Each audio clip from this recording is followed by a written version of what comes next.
Bienvenue à toutes et à tous. Voilà. Moi, je suis Emmanuelle de la librairie Aladin. Si vous êtes là aujourd'hui, c'est grâce à un partenariat avec Maison Fumetti, qui aujourd'hui est représentée par Cassandre. Voilà, nous, dans le cadre de notre programmation d'animation et de rencontres, on avait invité Marion Montaigne. Et une fois que les détails ont été calés avec l'éditeur, on s'est dit qu'il allait falloir soigner un petit peu la forme de cet accueil. Donc, on a fait appel à Maison Fumetti, alors tant pour leur aspect sympathique de l'asso et des membres, mais aussi pour leur expérience. Et donc, est vite venue l'idée que cette rencontre prendrait le format atypique d'un antipasti. Ce format de rencontre a été imaginé par Maison Fumetti et ça nous fait remonter le temps sur l'évolution du rapport au dessin de Marion Montaigne. Donc je vais co-animer cette discussion avec Benjamin Adam et Sébastien Vassan. Nous avons aussi la chance de vous accueillir à l'auditorium du Muséum de Nantes Métropole. C'est une chance parce que c'est la dernière rencontre avant une fermeture pour travaux qui va durer plusieurs années. Ça va être pour un agrandissement, réhabilitation. Voilà. Donc le musée va fermer ses portes bientôt, mais pas complètement. Il y aura des expositions qui seront prévues dans la métropole. Si ça vous intéresse, vous avez le programme sur leur site internet. Voilà. Donc, du coup, on va pouvoir commencer. Oui. Alors, quand on cherche des informations sur qui est Marion Montaigne, voilà. Il y a des infos. On trouve facilement que tu es née à La Réunion, que tu as étudié à l'école Estienne et au Gobelin, qui sont en gros deux écoles d'art graphique et d'animation. Tout à fait. Et tu commences la BD au milieu des années 2000. Donc il y a eu pas mal de travaux collectifs sur des magazines BD pour enfants, notamment Capsule Cosmique. Et puis, oui, vous voulez que je prenne temps, ça allait? Non, c'est Wikipédia, non? Non, pardon. Et donc ensuite, fin des années 2000, commence l'aventure de la vulgarisation scientifique. Donc voilà, c'est une petite présentation succincte, histoire de laisser un peu de place à la suite et à la discussion. Donc je commence déjà en mettant, voilà, il y a une petite pile d'albums et de BD qui ont été cités lors des échanges qu'on a eus pour la préparation. Voilà, il y a tous ces albums ont été plus ou moins marquants dans ta jeunesse. Oui, j'en reconnais beaucoup. Oui, vous voulez que j'en parle? Justement, voilà. Donc, quels sont les premiers, les premiers souvenirs de dessin? Oui, quand on parle de dessin, moi j'ai des images de Tommy Ungerer, mais pas forcément les trois brigands. Il y avait le magicien des couleurs. J'aime bien le dessin de Tommy Ungerer. En plus, les gens sont toujours plus. Ils sont alsaciens, ils ont bien mangé, ils ont bien bu. Donc c'est assez joyeux. Il y a aussi le géant de. Je vais oublier celui-là. Non, mais. je sais pas si vous connaissez celui-là. Moi, je l'ai beaucoup lu. C'est 7 milliards de visages. Alors, à mon époque, on était moins de 7. Je ne sais plus combien c'est. Oui, il change de chiffre régulièrement. Et j'adorais les dessins de Peter Spear parce qu'il arrive à dessiner des foules et des gens. Mais des fois juste avec quelques points. J'ai beaucoup regardé ses dessins. Il avait fait aussi l'Arche de Noé, bon, moins pour l'aspect quelconque du truc, mais parce qu'il y avait plein d'animaux dans un bateau. Je trouvais ça génial. Et je regardais surtout les dessins plus que les textes. Je ne lisais pas beaucoup, je n'étais pas une très bonne lectrice. Et une fois... Une fois, j'avais montré à une éditrice d'école des loisirs un carnet de croquis et elle m'a dit, mais il y avait un petit dessin d'un petit cochon et elle m'a dit, mais c'est Porculus. Et en fait, de manière inconsciente, j'avais redessiné une image qui est exactement... j'avais fait un petit cochon qui part en courant, et c'est exactement une des pages de Porculus que je n'avais pas lu depuis 25 ans. Après, je me suis pris la tête en mode psychanalyse. Et je me suis dit, oui, j'adorais ce truc parce que, en fait, j'aime beaucoup les livres où les animaux se cassent. En fait, Porculus, un jour, il se casse, il en a marre de sa fermière qui nettoie trop sa flaque de boue avec un aspirateur parce qu'elle est maniaque du ménage. Il se casse, il décide de partir dans la ville. Et comme c'est un cochon, il retrouve une flaque de boue qui est en fait une flaque de béton, il reste les fesses coincées dedans. Et pour moi, c'était une grande folie. Non, les animaux, mais on parlera, c'est comme le secret de Petit Tonnerre. Je pense que moi, j'avais bien projeté. Je ne sais pas si vous connaissez cet album, je peux faire une dissertation de 3 heures sur Petit Tonnerre. Pas parce que c'est un cheval, mais c'est... Alors. Non, mais pareil, Yakari, il a son cheval, qui est un peu son moyen de locomotion, et qui un jour, Petit Tonnerre, part. Il prévient personne. Il saute par-dessus ces barrières. Donc moi, déjà, enfant, je me dis, pourquoi il y avait des barrières s'il peut les sauter? Serait-ce des barrières qu'on a dans la tête? Il suffit de sauter. Déjà, c'est incroyable. Donc voilà, ça sert à rien, les chevaux sont derrière les barrières, mais on peut partir. Et là, il lui arrive plein d'aventures, et c'était pas, je dirais pas trash, mais quand même, je sais pas si aujourd'hui on pourrait faire ça pour les enfants. Il y a des chevaux qui meurent, il y en a un qui meurt noyé, il y en a un qui meurt brûlé, on le voit pas totalement, mais Petit Tonnerre, il fait une chute de plusieurs mètres, il est en sang et tout. Et tout ça, bon, c'est un peu la voix du plus fort en fait, avec le recul. Quand j'ai relu, je me suis dit, ah ouais, c'est un peu d'organisme social. Petit Tonnerre, il s'en sort parce qu'il est balèze, mais oui, il y a de la cooptation aussi avec un autre pote, mais un autre pote cheval. Mais ouais, c'est des chevaux aussi, on peut discuter de ça. Mais il revient et il m'explique, et il ne dit pas, Yakari lui dit, mais qu'est-ce qui t'est arrivé? T'as les crins brûlés, t'es gratiné. Il fait, tu peux pas comprendre, putain, il dit ça, Bruce Willis des poneys, quoi. Tu peux pas comprendre, je te le dis pas, c'est mon secret. Et tiens, prends-toi ça dans les dents, Petit Tonnerre, Yakari, bam, allez hop, débrouille-toi avec ça, et après ils redeviennent amis. Mais je pense que c'est comme Porculus, c'est quand vous êtes enfant que vous ne pouvez pas ce rêve un peu d'être comme les gamins américains qu'on voyait dans les années 90, qui prenaient leur vélo, qui traçaient toute la journée dans la forêt, on ne les voyait plus, ils revenaient. Ils avaient vécu plein d'aventures, ils étaient redevenus... je ne pouvais pas vraiment le faire, enfin, j'étais trop trouillarde, mais je pense que c'est pour ça que ces dessins-là m'ont beaucoup marqué, c'est que je rêvais de pouvoir faire ça en ayant une trouille pas possible. Donc voilà. Psychanalyse en 3 points, ensuite. Donc, du coup, pas mal de livres regardés, mais à partir de quand il y a la mise en la création, la mise en dessin, ou alors le recopiage de ces albums? Le recopiage de... Waouh, là c'est vieux, là, c'est très vieux. On est sur de la poésie. Dessin plutôt, mais pas grand talent particulier. Ah bah oui, ça sera... Voilà, on est sur un dessin de base, on n'a pas un génie comme Picasso au même âge.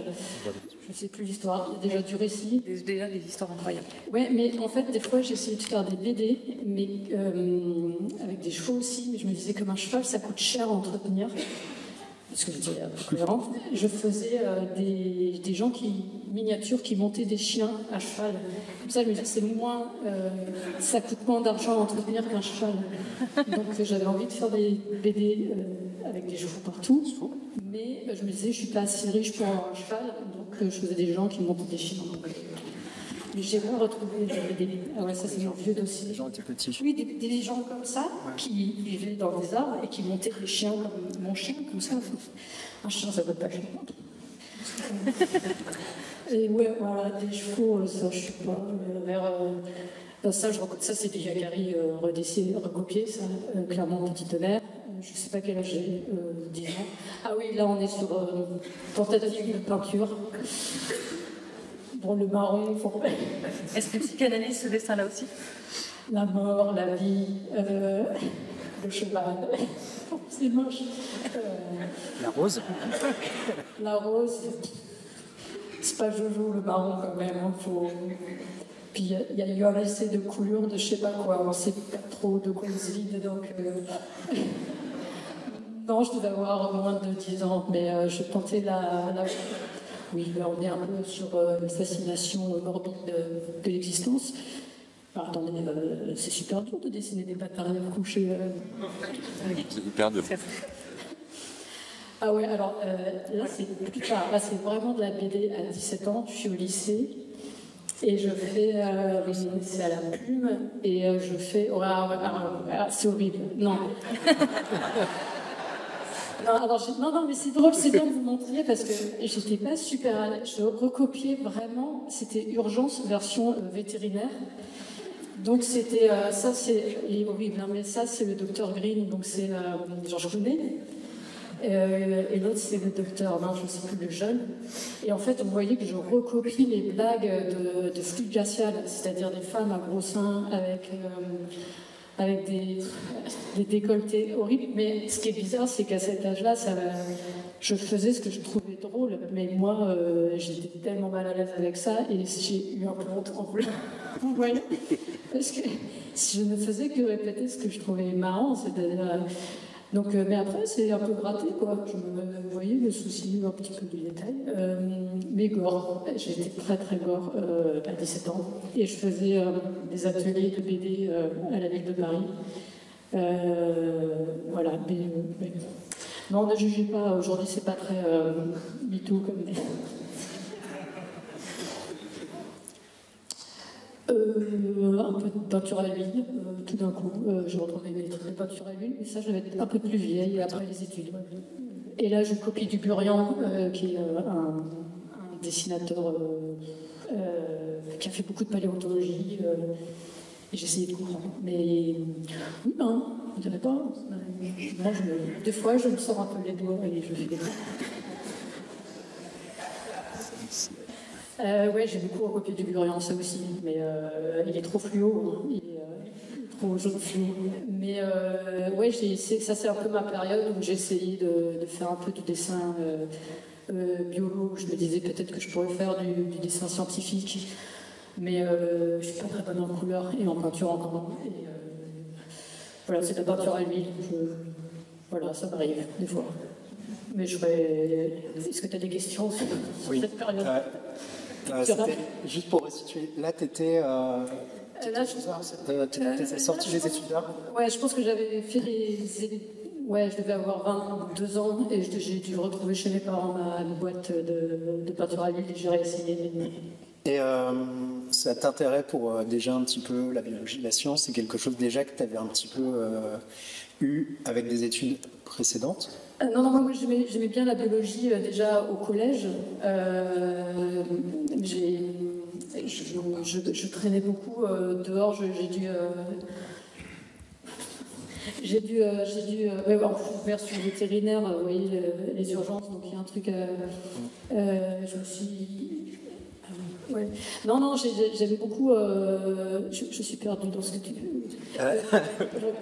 L'attrait non, l'attrait pour la biologie, elle est là depuis longtemps. Je ramassais tous les animaux que je trouvais. Je crois que j'ai fait tous les élevages en boîte possible.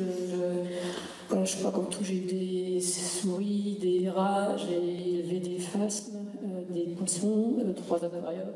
J'ai eu une sangsue.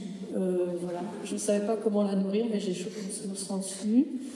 Des oiseaux, j'ai fait une charrette à mon chien avec une botte de vin. Donc j'étais très animaux et biolo, j'adorais les cours de biologie, mais je ne pensais pas que je pouvais en faire un métier. De toute façon, je n'avais aucune vision du futur. Donc ma vie s'arrêtait après le brevet, et après le brevet, il s'arrêtait au bac, et puis après, je ne savais pas ce que je deviendrais, donc je ne sais pas grand-chose. Et alors, du coup, comment est venu ce choix d'études d'art graphique? Eh ben, c'est Caran. En fait, je dessinais. Hein. Non, mais je dessinais beaucoup. Vous avez passé la BD Akira. C'est que j'ai eu un gros... Ouais, j'ai eu une pause en fait dans le dessin à l'adolescence, au collège, en me disant je sais pas, je vais m'intéresser à d'autres choses. Et puis là, je suis tombée sur Akira. Donc en fait, du jour au lendemain, je suis passée du Roi Lion à Akira en dessin animé. Mon frère regardait ça avec un copain. Et là, ça a été la baffe, quoi. C'est-à-dire, c'était plus une histoire de mèches, de gens qui chantent. Comme Matata, c'était je te flingue et tout explose. Et je suis devenue complètement fan d'Akira et j'ai repris beaucoup le dessin vers 14-15 ans au Rotring. Et je me disais, si à partir de maintenant, je dessinais aussi bien que Katsuhiro donc je dessinais, je faisais de la BD, j'ai fait des ateliers BD le mercredi soir au lycée, mais je ne pensais pas du tout en faire un métier. C'était pas un métier, c'était un loisir en fait. Dans ma famille, c'était pas perçu comme un truc professionnel. Mais comme je n'aimais tellement pas, on m'a pas laissé faire de la science, parce que moi je me croyais trop mauvaise en science, enfin trop, comment dire. Je pensais qu'il fallait avoir 18 sur 20 sans réfléchir, comme ma grande sœur qui, elle, faisait des maths, mais comme ça, comme des mots croisés. Alors que moi, j'étais besogneuse, donc à côté, mes parents disaient que j'étais moyenne à côté de ma sœur, qui, elle, pouvait faire de la science. Moi, je me disais, j'aurais bien aimé être veto ou un truc comme ça, mais je n'osais pas le dire.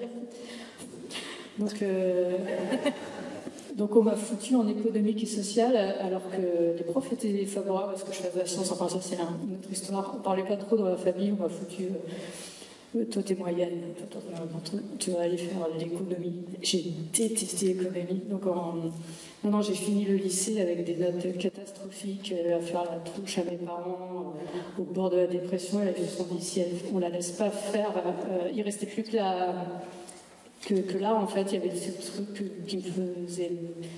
Quand vous allez dans les salons de l'ICEP, il y avait plusieurs stands, école de commerce,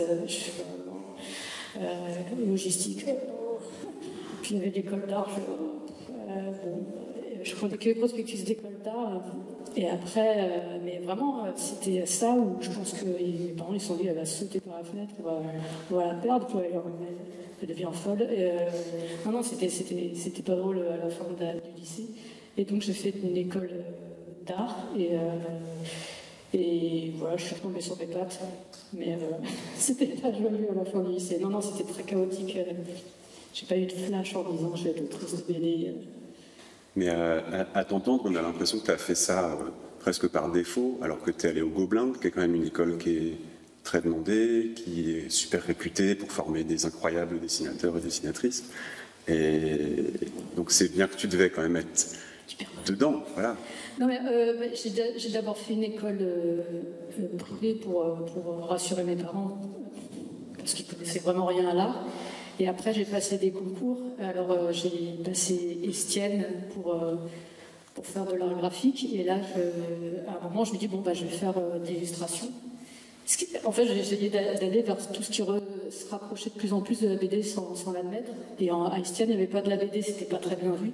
On faisait des arts déco, de la gravure ou de l'illustration. À un moment, je me suis demandé si j'allais faire de l'illustration scientifique, vraiment pour dessiner des opérations, etc. Puis, comme je rajoutais des gags partout, je me suis dit, chaud. Quand vous faites une opération cardiaque, vous ne mettez pas des gags dedans, vous ne rajoutez pas des veines, des choses comme ça. C'est vraiment pour les médecins. Et puis, en fait, comme je voulais vraiment m'approcher de la BD, en fait, je suis allée vers les Gobelins parce que les storyboards, quand j'avais une journée porte ouverte, je trouvais que c'était ce qui ressemblait le plus, ce qui était le plus proche de raconter des histoires, mais c'était pas très clair dans ma tête. Mais ouais, les Gobelins, j'ai passé le concours 2 fois, mais après... Et à cette époque, tu dessinais toujours au Rotring les immeubles comme dans les livres? Ou comment a évolué ton dessin à cette époque de... Non, j'ai abandonné le Rotring parce que ça bouge tout le temps.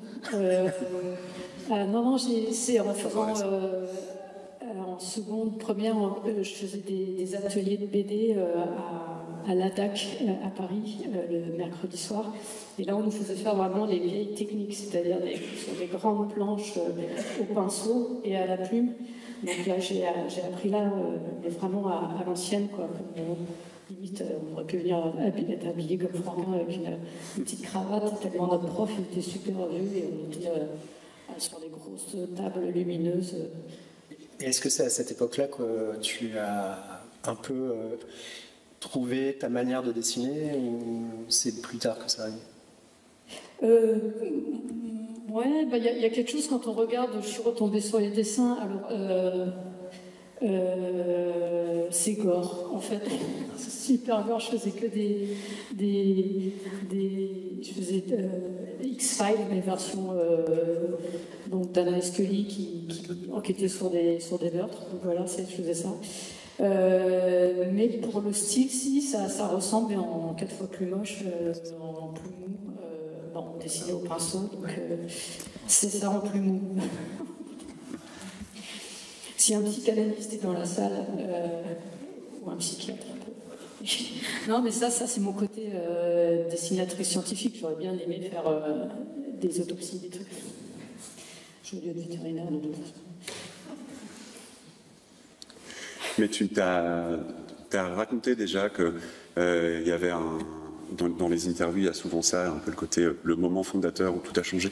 Et tu parles au collège, un cours de biologie avec une dissection de je ne sais plus quel animal. Non, mais c'est vrai que on nous a fait disséquer une souris et j'ai trouvé ça génial. Je sais que c'est un peu bizarre, mais je pense que c'est un rapport vraiment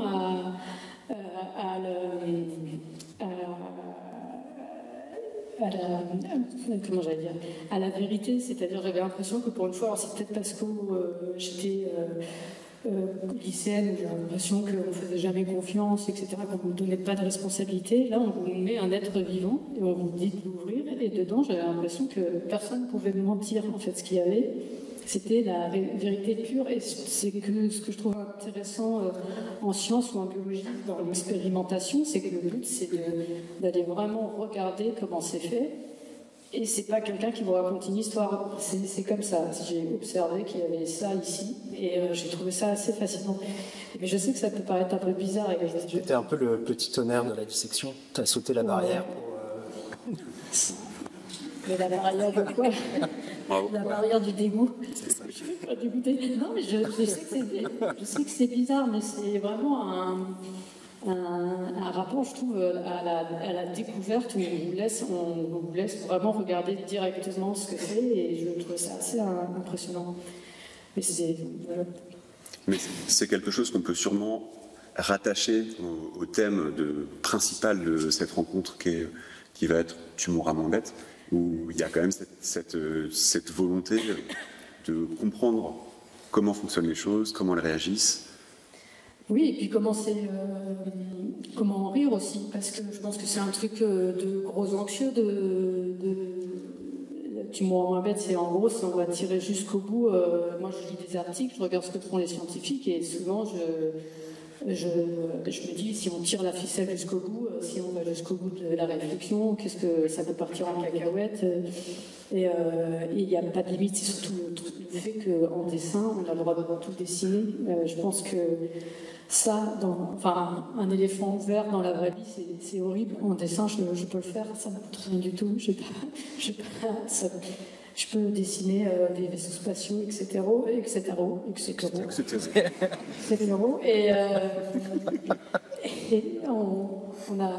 ça ne nous coûte pas plus cher que dessiner un vélo. Et je trouve ça frustrant de dessiner que des trucs qu'on voit tous les jours, qu'on voit y aller vraiment dans s'éclater en dessin. Éclater bien éclater, quoi. C'est pas moi, c'est vrai. Ça, c'est pas tout. Donc, on passe à la deuxième partie qui s'appelle dégustation. Vous pouvez passer l'image suivante? Bien sûr. On reprend un peu le fil de ton parcours. Donc, en 2005-2006, tu fais des premières illustrations dans un magazine qui s'appelle Délire. Ouais, je pense que c'est même avant, je crois que c'est en 2003-2004, j'ai dû publier mes premières planches pour Délire, qui était un album un magazine de chez Bayard, pardon. Et donc je vais faire des petites fiches animalières un peu barrées. Mais ouais, pareil, de la documentation et après raconter un peu des trucs marrants. Sur les animaux. Sur les animaux. Et toujours le mot bête dedans. Ouais. Parce que voilà. Parce que c'est ton mot préféré. Ouais. Si on poursuit encore un peu, il y a une première bande dessinée publiée, a priori, qui est celle-ci, donc qui montre un professeur qui s'appelle Choupski. Ouais, sans les moustaches. Sans les moustaches. Ouais, mais c'est marrant, c'est une collection qui n'a pas duré longtemps, qui s'appelait Onomatopée. Et c'est les éditions Lito qui faisaient des dessins pour enfants et qui ont créé cette collection. Et ils ont quand même, ils avaient Riyad Sattouf, Mathieu Sapin. Non, mais elle n'a pas continué cette collection. Je ne sais plus quand elle a fini. Mais le but, c'était que je fasse une sorte de collection de profs qui expliquent des trucs. Donc on était déjà un peu sur la vulgarisation scientifique, mais là, c'est sur les blattes. Mais là, c'est pour les enfants. Hein. C'était adapté pour les enfants. Donc on n'allait pas trop loin dans l'irrévérencieux. Ouais, et c'était donc un professeur. C'était un professeur sans moustache, quoi. Et rapidement, oui. Il y a encore une étape avant. Panique organique qui sort actuellement, c'est Sarbacane, mais il y a peut-être un autre éditeur à l'origine, je ne sais pas. Non, il est sorti en 2007. C'était avec Gwen de Bonneval que j'avais rencontré à Capsule Cosmique, qui était devenue chef de collection. Et en fait, c'est l'histoire de petites bactéries dans un corps humain qui doivent enclencher la puberté chez un petit garçon. Et il leur arrive beaucoup de problèmes. Et c'est la panique organique. Et oui, il a été réédité il n'y a pas longtemps. Ouais, à la lecture de cette bande dessinée, c'est difficile de ne pas penser à Il était une fois la vie. Est-ce que c'est une série qui a eu... C'est évident. Oui, on l'a tous... on l'a tous en tête. Oui, j'ai beaucoup vu Il était une fois la vie. C'est fondateur de plein de trucs. Dès que vous faites l'aventure intérieure aussi, vous ne pouvez pas vous empêcher de penser à ça. Ouais. Non, mais je n'ai rien inventé. Hein. C'est là qu'on voulait en venir, justement. Voilà, le professeur Barbe. Oui, c'est vrai aussi, plein de professeurs comme Barbe. Ouais. Et donc on arrive en 2008, a priori, avec, tu vas nous raconter un nouveau projet. Un projet de blog à l'époque, c'était un peu comme un compte Instagram, mais dans le passé. Non, mais c'était l'époque des blogs où beaucoup d'auteurs racontaient un peu leur vie. Et moi, j'aimais bien le support, mais j'avais pas très envie de raconter ma vie parce que je me disais qu'elle n'était pas très passionnante. Je venais de revenir de... Non, je n'avais pas grand-chose à raconter. J'avais un chat comme tout le monde. Et après, il ne se passait rien. Mais par contre, j'avais... je sais pas, je crois que j'avais envie de créer une sorte de c'est un peu ma cour de récréation parce que je dessinais beaucoup pour la jeunesse et je pense qu'à côté j'avais besoin d'un petit défouloir parce qu'on a bien vu dans les dessins précédents qu'il y a un esprit quand même assez gore, un peu trash. Donc j'ai utilisé le blog un peu pour faire raconter un peu les articles scientifiques que je lisais à côté. Bon, avec encore un prof, mais cette fois je lui ai mis des moustaches comme si pour me planquer, c'est un peu moi et pas moi. Donc comme ça je peux un peu être rentre dedans.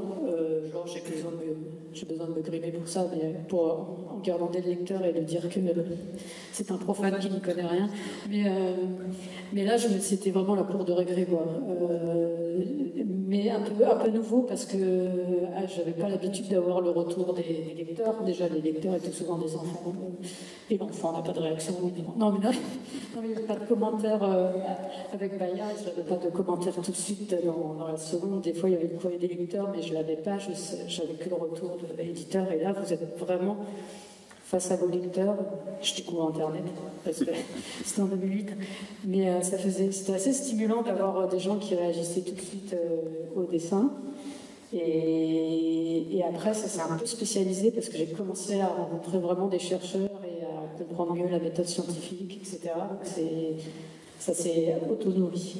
C'est quelque chose, c'est un projet que tu fais dans un premier temps à côté de tes activités d'illustratrice et qui prend de plus en plus de place? Ah ouais, c'est vraiment le truc que je fais à côté, c'est vraiment comme du sport, gratos pour m'amuser. Je le fais vite aussi, ça se voit aussi les premières planches, c'est assez torché. Mais plus ça est devenu connu, plus j'ai soigné le truc, où je me documentais mieux aussi, je savais mieux me documenter, je savais mieux les trucs qu'il fallait éviter. Et après, plus j'ai rencontré des chercheurs, plus je comprenais la démarche scientifique, comment ça fonctionnait, Donc j'ai l'impression, quand je regarde avec le temps, qu'après c'est devenu plus rare, mais plus long, mieux foutu, un peu plus. Enfin, je trouve. Ouais, il y a des notes moins souvent, mais elles sont beaucoup plus fournies. Elles sont plus fournies.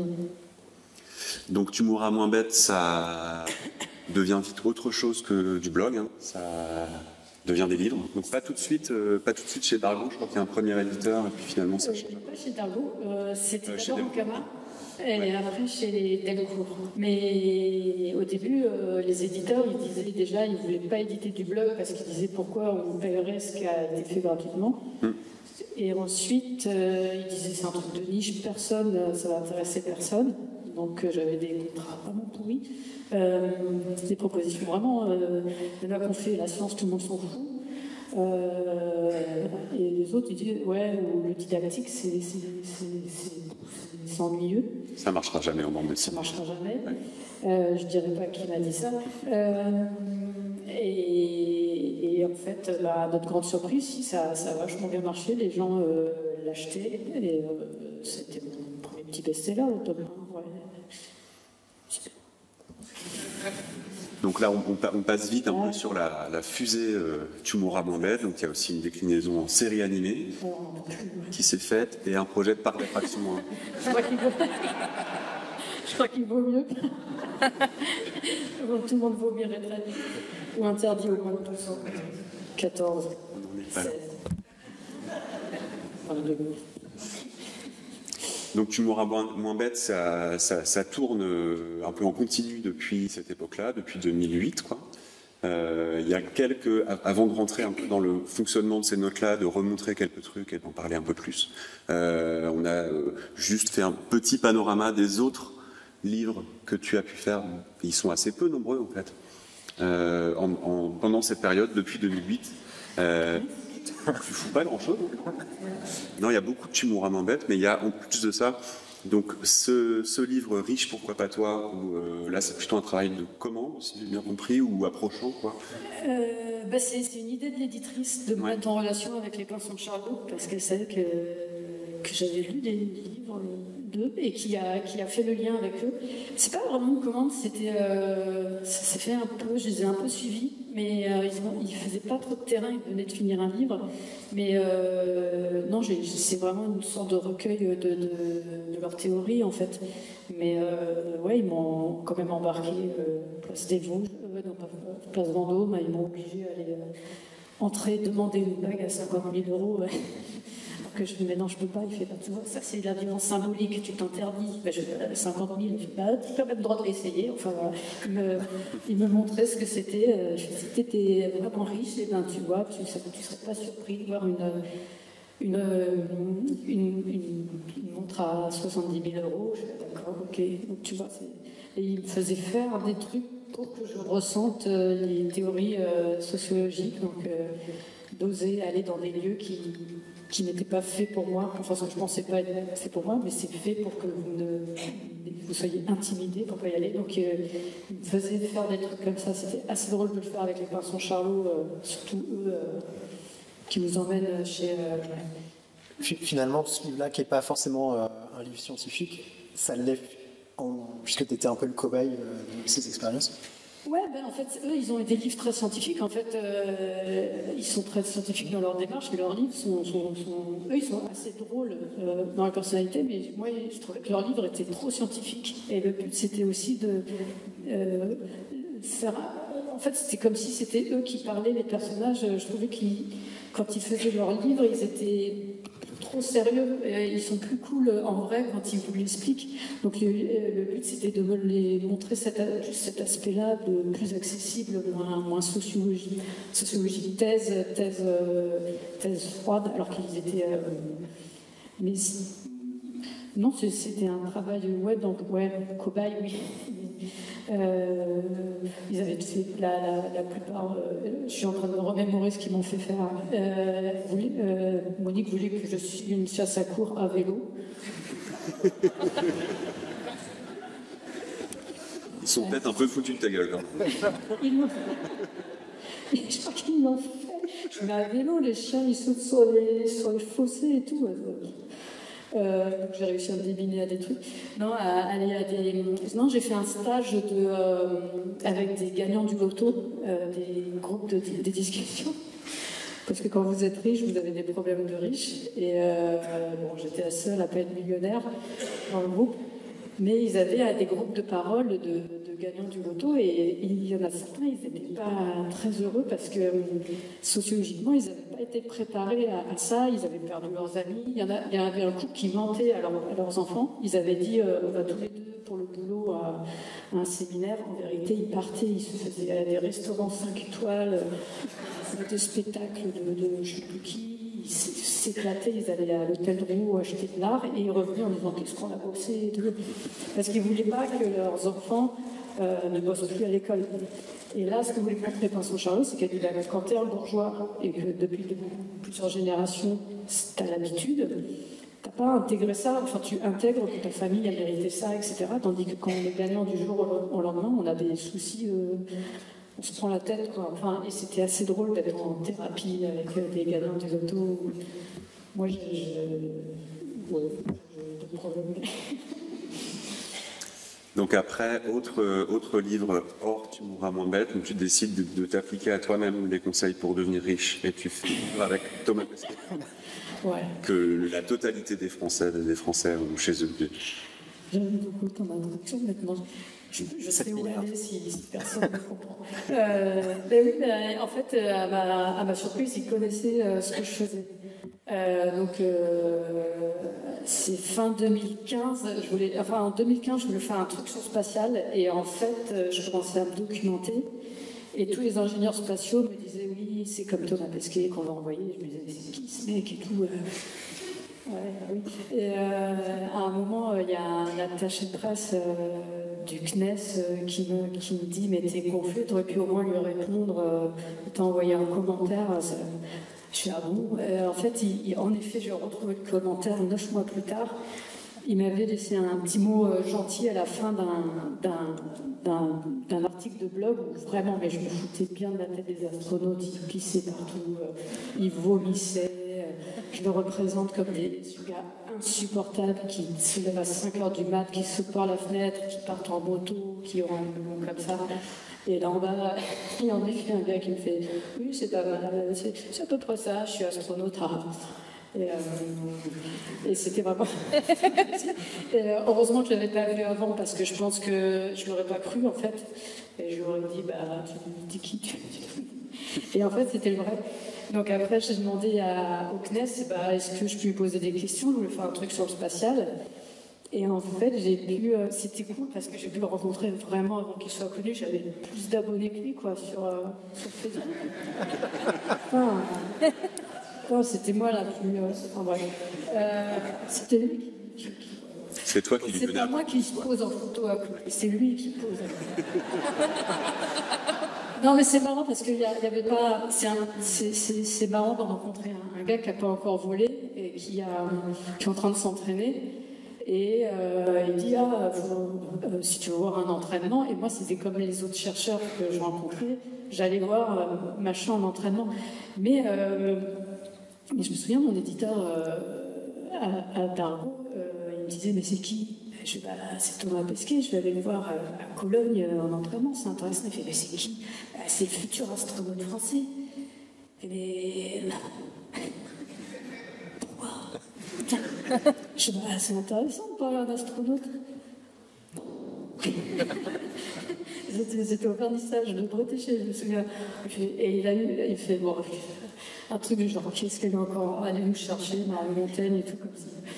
Et encore un obscur truc. Et après, il l'a vu passer au quotidien, il a dit ah d'accord. Et après, c'est le boulot c'est la BD qui a été la plus vraiment bizarre parce que c'est trop étrange. Là, à cette époque aussi, j'avais plus d'abonnés que lui.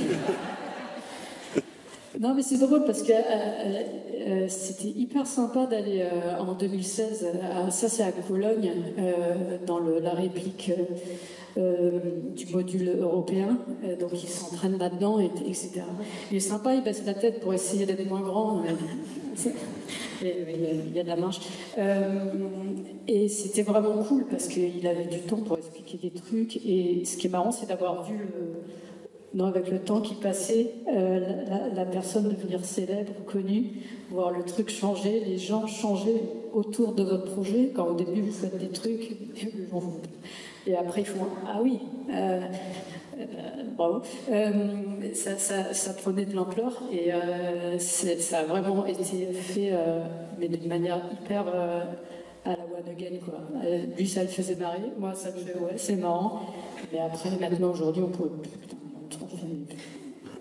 après coup, je me suis dit mais on n'aurait jamais pu faire ça un peu plus tard. Donc c'était marrant. Et justement, tu parles de rencontrer des scientifiques, de rentrer à Cologne dans la simulation de la station spatiale. Ça a l'air hyper facile comme ça. Mais comment ça se passe toutes les rencontres Non, alors en vérité, il faut. En fait, c'est lent. En fait, il faut envoyer des mails, il faut parler. C'est des grandes discussions avec son attaché de presse. Il faut réussir à caler un truc. Vous n'y allez pas à n'importe quel moment. Donc, en gros, on vous donne 2 jours, par exemple en février. Et vous y allez 2 jours et vous essayez au maximum de le voir entre toutes les interviews qu'il a, etc. Et on essaye aussi, avec l'attaché de presse, vous demandez aussi à intercaler des entretiens pendant qu'il a un entraînement ou, par exemple, où il a kiné, je ne sais pas, il va être en slip. Moi, je vais assister à ça, donc je vais aller voir une ingénieure qui le forme et qui m'explique comment on fait pour la BD. Mais après, il va falloir que je passe 4 mois en attendant le prochain déplacement qui est à Houston, par exemple.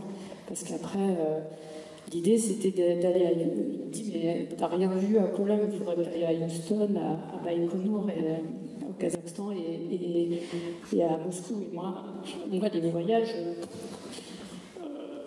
là, j'ai pris le TGV pour venir. Je suis en train de m'en remettre. Non, mais c'était tout un pataquès. Il faut se greffer à des équipes de tournage français. Il faut essayer de trouver des créneaux. Non, mais le spatial, c'est hyper compliqué. Vous voyez, derrière, il y a une grue jaune. Par exemple, on a dû... c'est à Houston, au Texas. Il y a eu un orage la semaine où on devait y aller. Et elle ne marchait pas. Donc tout son entraînement a été décalé. Donc vous êtes comme ça, vous avez acheté un billet d'avion, vous devez tout le redécaler parce que tous les entraînements des astronautes, il y en a une 50aine qui sont tous refaits. Vous savez au dernier moment quand vous partez, c'est tout un pataquès en amont qu'il faut faire avec des intermédiaires. Et après, vous faites une jolie photo en mode. Mais après, il y a aussi Baïkonour. Il faut faire plein de demandes et tout. On essaie de regrouper avec.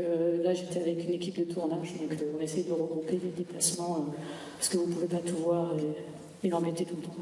Ça donne pas. C'est vrai qu'on ne pense pas forcément à ce rythme de travail quand on pense autrice de bande dessinée. Ce genre de journée, de planning, d'aller à Houston, etc. Ça te fait beaucoup bouger, en fait. Beaucoup bouger ? Bouger de chez toi ? Ouais. Ouais, mais là, je suis en train de... En fait, je réfléchis à le raconter en BD parce que moi, je suis assez anxieuse et me dire d'aller au Kazakhstan... Non, mais c'était hyper intéressant, mais je ne suis pas une aventurière et pour moi, c'était vraiment une aventure dans l'aventure, quoi. J'ai l'impression que c'est une BD faite en état second, parce que pendant 2 ans, j'ai fait des trucs que je me suis fait violence, je suis pas. Puis surtout, vous suivez un astronaute qui est en train de devenir célèbre, vous ne comprenez rien du tout.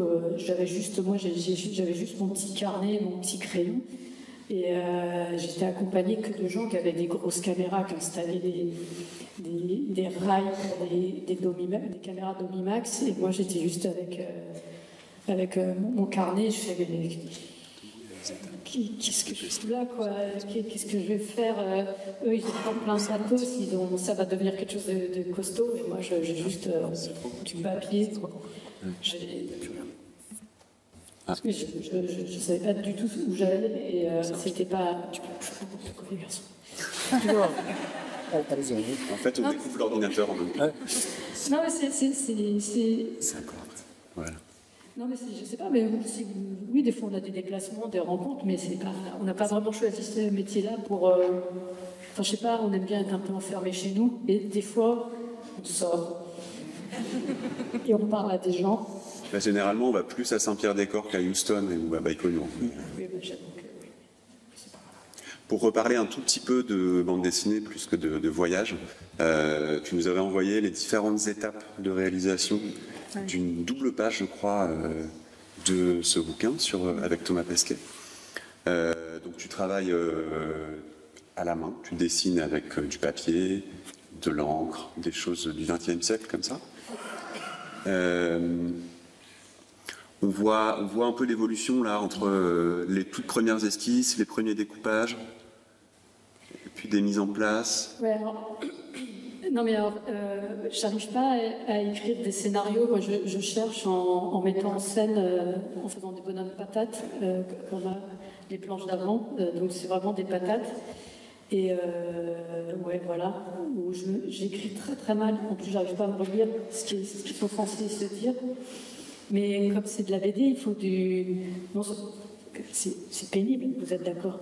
Si vous serez d'accord. T'as trouvé comment faire, mais il faut que ça tienne dans la case comme il faut. Et des fois, tu aimerais bien une case de plus et tout, et ça tient pas. Donc c'est comme non seulement il faut savoir ce que vous racontez, mais en plus il faut que ça tienne dans le gaufrier. Vous n'allez pas faire une histoire et hop, le gag est de l'autre côté. Donc là, j'essaie de remettre, de savoir comment je vais ranger le truc, juste en patates grossières. Donc je fais des flèches, je déplace des trucs, je ne comprends pas moi-même, je crois. Et ouais, je travaille en crayon, comme au XXe siècle. Parce que ça fout partout. Et là c'est le propre. Alors c'est vraiment En fait, je fais la planche, mais je mets des rustines partout parce que je sais que de toute façon, je vais scanner et que je vais tout remonter. Donc en fait, ce que je veux, c'est que vraiment ce soit dessiné directement à la main pour que ce soit péchu, pour pas que ce soit redécalqué parce que j'ai peur de perdre, que ça devienne mou. Je fais pas un crayonné où je repasse bien propre à la plume. J'essaie de dessiner directement le personnage, quitte à les refaire pour que ce soit un peu péchu. Mais ça fait des planches invendables ou imprésentables en expo parce que c'est des bouts de cases en fait partout et après je refais le pulse, mais c'est vraiment du bricolage. C'est pas dans tous les sens. Il y a des têtes partout, des mains, des pieds. Mais oui, on peut rester là-dessus. Non, après à gauche c'est un peu c'est remis en page correctement et après c'est colorisé. Mais c'est un gros montage de plein de petits bouts.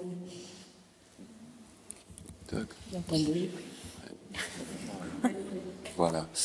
Non, il y en a un dont on n'a pas parlé, toujours dans cette Entre tu mourras moins bête, donc Le Monde perdu, qui sort en 2023, l'année dernière, et dont on a extrait pas mal de pages qu'en fait on n'a pas le temps de montrer parce qu'on va pas les faire lire, mais où tu reviens un peu plus en détail justement sur ton parcours, ce qui t'a rapproché du monde scientifique et pourquoi tu adores Jurassic Park. Ouais. Il y a un peu plus autobio, je crois que dans celui-là j'ai tenté un peu l'autobio en y trempant un peu le doigt de pied, en osant. J'ai tenté tout entourée du rapport avec ma fascination pour Jurassic Park. Mais en fait, c'était aussi une manière de dire ce que mon rapport à la science, c'est-à-dire moi, ça m'aide. Enfin, je pense que c'est la méthode scientifique et ce qui est à peu près de plus cohérent pour comprendre le monde. Enfin, vous avez plusieurs options. Vous pouvez croire en Dieu, croire avoir une spiritualité, etc. Alors, moi, je trouve que la méthode scientifique est ce qu'il y a le plus apaisant. Enfin, pas apaisant parce qu'il y a des nouvelles qui ne sont pas toujours fun. Mais moi, je pense que des fois, j'avais des trucs qui m'inquiétaient enfant ou ado, et franchement, juste la démonstration de A plus B que ça puisse pas arriver me rassurait beaucoup. Donc c'est le truc, je crois que je pense que moi, ça m'a aidé dans la vie de la science à progresser. Moi, je raconte un peu ça. Et à l'échelle humaine, comprendre les dinosaures, c'est aussi à la plus grande échelle comprendre que la science a permis à l'humain d'où il vient. C'est pas toujours flatteur. Il s'est rendu compte qu'il n'était pas le centre du monde, que Dieu n'a pas créé la planète pour lui, que des fois Dieu détruit ce qu'il fait. Et ça a été des grosses blessures narcissiques pour l'humain, quoi. Dieu fait des brouillons, Dieu se trompe, il fait des dinosaures puis il les détruit, donc quoi, il sait plus ce qu'il fait. Il y a des textes de paléontologues hyper touchants où ils comprennent que c'est horrible. Il y a de l'angoisse totale. Alors Dieu peut détruire ce qu'il fait. Et ils ont peur d'être les prochains. Ça n'arrive pas. C'est bien cette photo entre deux intestins. Là, c'est le musée qu'a fermé la maison Alfort du Pitren. Ouais, oui, c'est du Pitren, je ne sais plus comment on dit, du Pitran. Ouais. Bon, ben voilà, c'est je pose entre deux systèmes digestifs d'un cheval et C'est pour l'entracte. Il faut trouver un rue. Donc pour revenir peut-être un peu plus sur Tu mourras moins bête, il y a un principe à chaque note.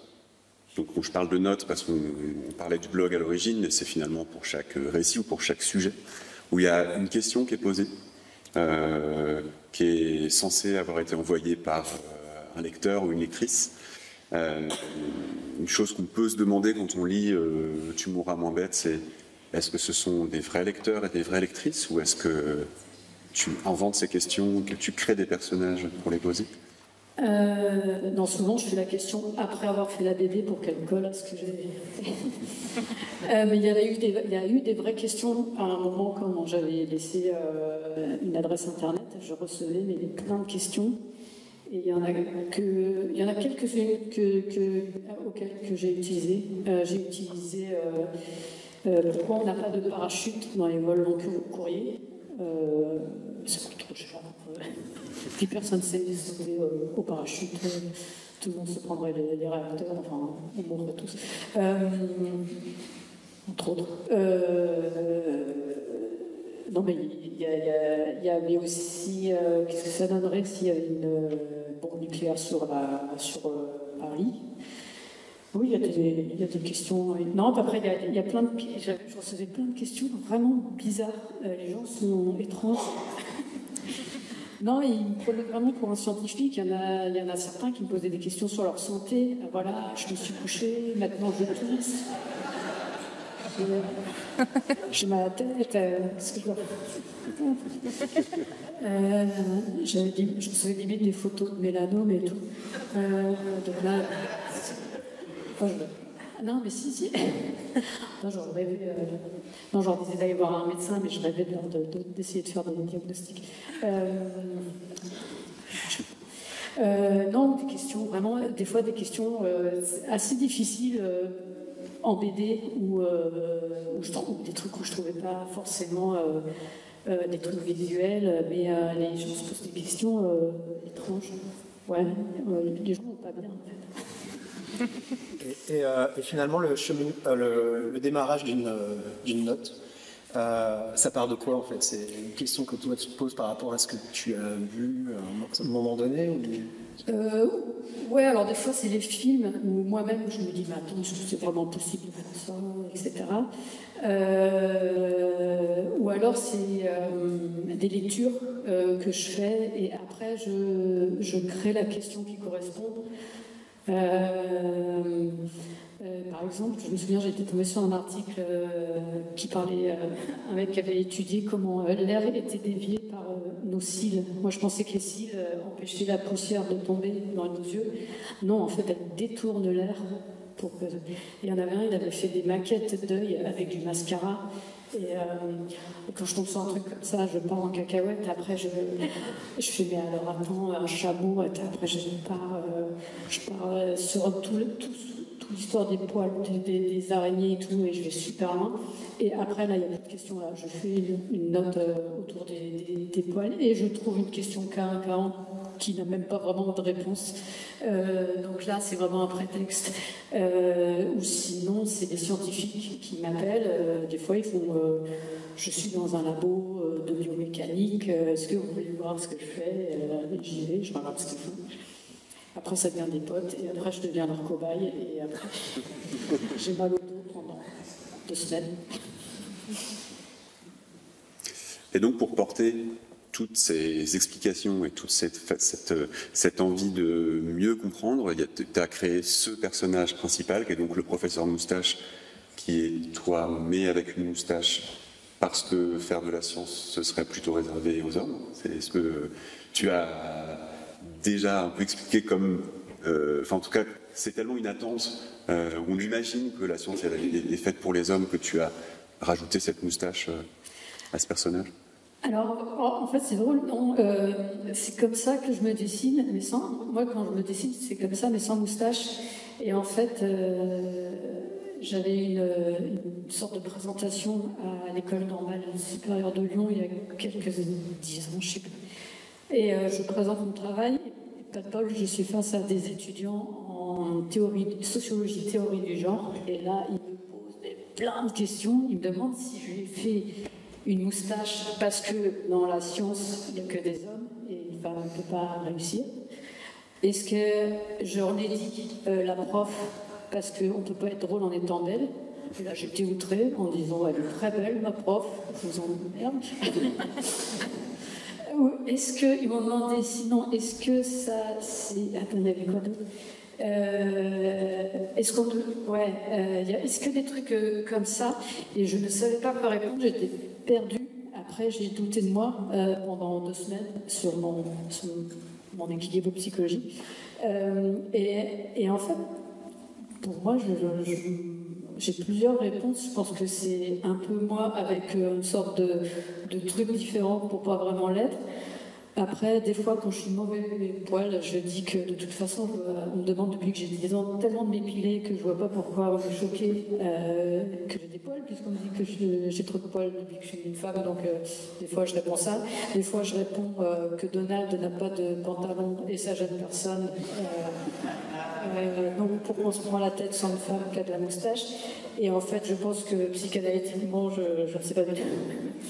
Je pense que je voulais me planquer en fait à l'époque des blogs. Vraiment, c'était un personnage que je tenais bien. Je l'avais déjà fait pour les cafards, mais je voulais tellement pas raconter ma vie que je me planquais derrière un personnage, une sorte d'alter ego, mais un peu comme Superman qui met des lunettes. Mais voilà, c'est les lunettes de Superman. Ouais, voilà. Mais je lui ai quand même fait des petites. C'est un peu hitlérien quand même. On va couper au montage. Non, mais c'est intéressant. Et moi-même, je me pose plein de questions. Hein. Je fais des trucs. Ah ouais, ok. Je sais pas ce que je fais. Hein. C'est après coup que je me pose des questions. Ouais. Et donc, ça, c'est un petit extrait de ton compte Instagram, pour le coup, donc un blog d'aujourd'hui, où on voit que tes discussions avec les chercheurs sont assez apaisées. Et tu as appris au fil des années, avec ces différentes rencontres, à mener une discussion avec un chercheur ou une chercheuse sans te faire déborder, à réussir à trouver ce que tu veux dans leur discours. Non, mais c'est très courtois hein, quand on se voit. Non, mais en fait, c'est marrant parce que c'est une manière aussi de rire de l'image qu'on a des chercheurs où on ne comprend rien à ce qu'ils disent. Des fois, on a dans sa famille le cousin qui est ingénieur en mécanique des fluides et personne ne s'intéresse à ce qu'il fait parce que dès qu'il commence à parler, on ne comprend rien. Et c'est normal, dès que vous êtes spécialiste, il y a un vocabulaire très technique, etc. Et je trouve que ça fout ça, ce côté... c'est comme des elfes où on ne comprend pas leur langage ou des choses comme ça. Et ça va jusqu'à l'agression physique, je ne sais pas pourquoi. mais c'est un jeu, en vérité... en vérité, c'est aussi, comment dire, je pense que c'est une manière aussi de descendre du piédestal le sachant qui a vraiment le vocabulaire, qui a le savoir, etc. Et lui dire, bon, maintenant, parle normalement et explique-nous. Mais tout ça, c'est assez... je crois que ça fait marrer les chercheurs quand je représente comme des gens qui ne comprennent rien, parce que dans la vraie vie, c'est des gens absolument normaux qui veulent juste faire leur taf. C'est juste qu'ils ont la technique. Mais aussi, on fait des blagues entre auteurs de BD. On a des blagues sur Photoshop, des trucs comme ça. De l'extérieur, c'est débile, mais... oui, ben voilà. Ah, ça continue. Ah oui, bah oui. C'est sur les ondes gravitationnelles. C'est drôle parce que le chercheur qui m'a aidé, il a vraiment été cool. Mais c'est drôle parce que en fait, je pense qu'il y a des extraits de ces mails. Il essaye de m'expliquer. Il est super sympa. Donc il prend son temps. C'est comme si tu prenais une nappe, etc. Et après, évidemment, il reprend son langage de physicien. Il fait, c'est super, les ondes gravitationnelles, bientôt, on pourra... Et il part sur des neutrinos et des trucs comme ça. Et j'ai plus qu'à copier-coller son mail. Et c'est le langage scientifique. Mais j'aime bien les torturer comme ça parce que finalement, de manière moins figurée comme ça, je les supplie d'être plus simple, de m'expliquer avec des ronds, des trucs comme ça. Et... non, c'est assez lucide de les maltraiter. Et justement, sur la recette de cuisine d'une note, une fois que tu t'es posé la question et que tu cherches à expliquer une théorie, etc., et tu fais comment pour... est-ce que maintenant, tu as une espèce de carnet d'adresses de chercheurs à qui tu peux poser des questions pour trouver les réponses scientifiques? Alors, des fois, c'est eux qui reviennent vers moi. Le physicien, je l'avais rencontré en 2008, il m'avait expliqué la matière noire. Et plusieurs fois, il m'a dit il faudrait que tu expliques les ondes gravitationnelles. Et je fais non, c'est compliqué. Mais il est super cool. Parce que c'est des bons. Souvent, ceux qui insistent, c'est eux-mêmes des bons vulgarisateurs, puisqu'ils arrivent à m'expliquer. Il y en a un autre, c'est un virologue avec qui j'ai fait pas mal de notes, qui est un chercheur. Sur le VIH et qui m'a expliqué plein de trucs en génétique et j'avais vraiment la flemme de CRISPR-Cas9. Il faut que tu expliques CRISPR-Cas9, c'est important, c'est un outil génétique qui va tout changer, il faut que les gens soient au courant. Donc eux-mêmes c'est eux qui insistent pour m'expliquer. Moi, la génétique et la physique quantique, il faut tout réexpliquer à chaque fois. Et donc ouais, des fois j'ai des bons clients, comme je veux dire, qui eux-mêmes m'encouragent. Et c'est comme c'était de très bons vulgarisateurs, ils m'expliquent, ils arrivent à me faire comprendre. Mais des fois, j'ai oublié la question. Non, des fois, si je viens vers eux, j'ai des petits contacts. Je sais qui demandaient est-ce que tu connais un cardiologue qui fait un truc comme ça? Est-ce que tu connais le biomécanicien? Je lui demande de vérifier mes calculs, quand j'ai des accélérations, je lui dis est-ce que tu sais si quelqu'un se prend 10G, s'il meurt? Et il me fait ça dépend. Ça dépend combien de temps, si c'est pendant 3 jours. Mais ça d'ailleurs, ça doit être une question avec le succès de Tu mourras main bête. Il doit y avoir une forme de pression supplémentaire à ne pas dire de conneries quand même, parce que quand on est beaucoup bu, grande responsabilité, ça se voit. grand pouvoir. Ouais. Quand il a commencé à y avoir des articles qui disaient bloc de vulgarisation, etc., sérieux, ouais, vous me dites, il ne faut pas que je dise de trop de bêtises. Donc c'est pour ça qu'il y a les bibliographies pour que si jamais des gens ont des remarques, ils voient d'où ça vient. Et ça, c'est un truc que tu avais dès le début, pour le coup, ces sources-là à la fin. Ouais, j'ai mis les sources dès le début pour montrer où c'était cherché, où j'avais lu ça, pour pas dire que je l'avais inventé, et en sachant que ça pouvait évoluer aussi, parce qu'après des gens me disaient mais l'auteur de ce truc-là, c'est pas le lire, etc. Après, des fois, j'avais même le spécialiste qui venait après en disant mais il fallait me demander, je suis spécialiste. Ouais, je pense que mettre les bibliographies, ça dit, c'est un peu pour dire, moi je suis pas, enfin, je crois que ça se voit, hein, c'est pour rappeler, je suis pas chercheuse, j'ai fait d'après des lectures et je les donne, et en plus moi ça me sert parce que des fois je reviens sur des articles et je sais que ça a vachement changé depuis. Je me souviens, il y en a certains, il faudrait que je les refasse parce que je me souviens que maintenant, les organes vestigiaux, des choses comme ça a changé. Je suis une grosse feignaffe quand je ne l'ai pas refait. Mais oui, ouais, une petite responsabilité. Non, mais après je pense qu'il y a une différence. Il m'écoute plus. Non, après, je pense qu'il y a une différence entre sortir de la grosse fake news et faire une erreur une erreur parce que enfin, je pense qu'il y aura plus d'indulgence si je me suis trompée parce qu'il y a un article qui n'est pas exactement le truc au top du top. Je me suis trompée dans un chiffre. Je trouve que c'est une erreur plus acceptable que de faire franchement une grosse fake news dégueulasse. Donc j'ose espérer que les biblios, c'est aussi pour montrer aux gens où est-ce que se trouvent les infos, que ça vient de publications pas trop pourries, j'espère, normalement validées par la communauté scientifique. Il y a pas tous les articles qui sont au top. Et du coup, justement, est-ce qu'il y a eu un portrait de toi dans Science et Avenir? Est-ce que ça assoit une espèce d'autorité en vulgarisation scientifique? Il y a eu ça? Oui, écoute.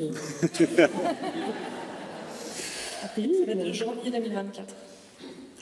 Oui, écoutez, oui, Vous avez mis la photo avec les intestins d'ailleurs, je crois. Oui. C'est vrai? Ah, super. C'est marrant parce que ce qui m'avait le plus ému, c'était de recevoir un prix du lycée à l'Académie des sciences. Presque pas plus qu'à Angoulême, parce que c'est pas pareil, mais vraiment j'étais un peu émue parce que c'était dans vraiment les lieux de l'Académie des sciences, alors que j'aurais jamais dû être là vu mon parcours, d'être validée par des scientifiques. Et c'était des lycéens, je crois, qui donnaient le prix. Donc c'était un très petit comité, mais c'était dans le lieu officiel avec un prix frappé de la monnaie de Paris. Donc ça m'a un peu ému que ce soit le milieu de l'Académie des sciences. J'avais oublié. Non, la recherche, une fois elle a été citée par la recherche.